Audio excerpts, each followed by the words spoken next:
Hello, this is Dave from Retired Time Productions, and we just got in 3 new products from AKK, and we're going to take a look at those now. So let's start with the AKK A5 transmitter and camera combo. The A5 is the perfect option if you want the camera separated from the transmitter while still having an all-in-one camera type system. I like this option because you can put the camera wherever you want it, and then you can put the transmitter in a place where the antenna is more protected. This also allows you to put it in tighter places on your aircraft where you can get it out of the way. As you can see, it's very small and lightweight, only about 4.5 grams. This is a 5.8 25 milliwatt transmitter, and there's a button on the back to change the band and frequency.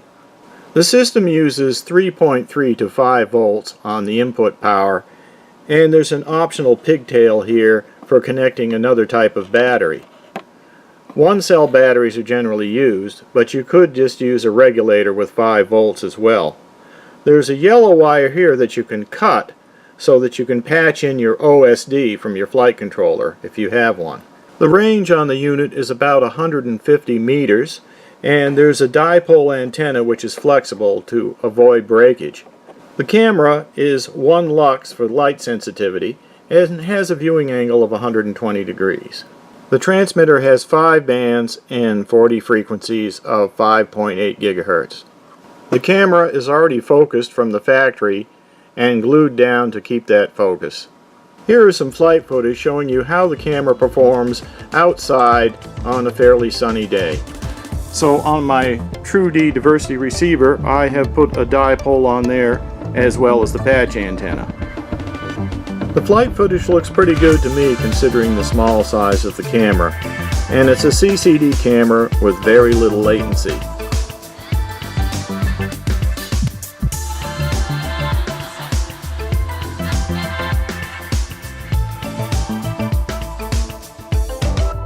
Now let's take a look at the AKK K33 Miniquad racing transmitter. The K33 is a 40-channel 5.8 gigahertz transmitter, 600 milliwatts with a voltage range of 7 to 24 volts on the input voltage. Because of the wide voltage range, it could easily be used with a 4-cell battery on a Miniquad.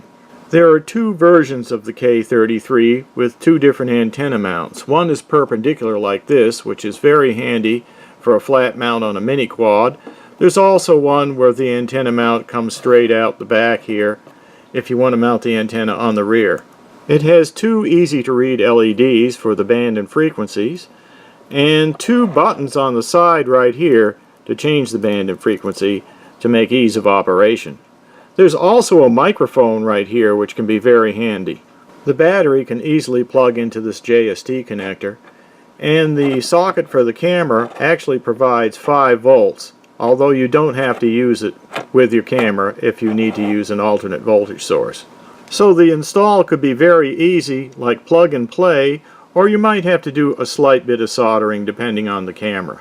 Here are the 2 versions of the K33. The K33 has 5 bands including Raceband and has 40 frequencies. The video quality on the K33 will depend a lot on the camera that's connected to it. I'll probably do some testing on that in the future. I tried a couple of cameras, the Foxeer Aero and the Runcam Sparrow, and they both seem to work fine with just plug and play to this particular transmitter.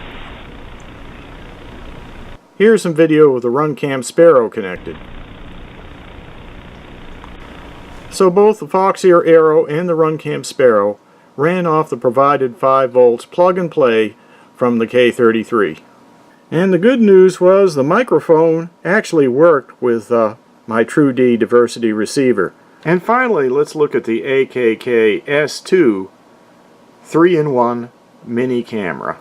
The AKK S2 is a very lightweight 4.5 grams all-in-one camera that boasts a much better handling of light conditions, especially at sunset or dusk. The S2's lightweight in size makes it very good for small tiny whoop quads and for small airplanes. The transmitter has a 4-lobed CP antenna to block out many of the reflections you might get during flight. The S2 runs off 1-cell batteries or up to 5.5 volts. The video format is NTSC and the camera has a 120-degree field of view. On the back of the S2 are 2 rows of LEDs that makes it easy to choose the 6 bands or the 48 frequencies. The band and frequency selection is done with a single button on the top of the camera. Although the camera is a Cmos sensor, it still has very low latency. Here are the frequencies available on the S2. This flight is with the S2 and it has a right-hand circular polarized antenna.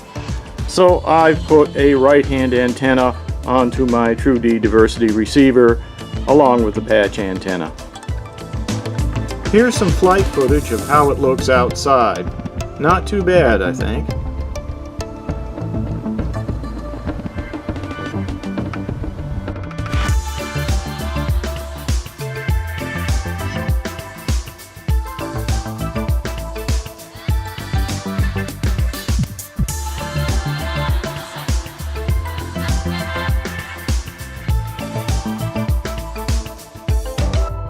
So that's a quick rundown on these 3 products from AKKTEK, and I'll put some links underneath the video where you can purchase these and look at the specifications.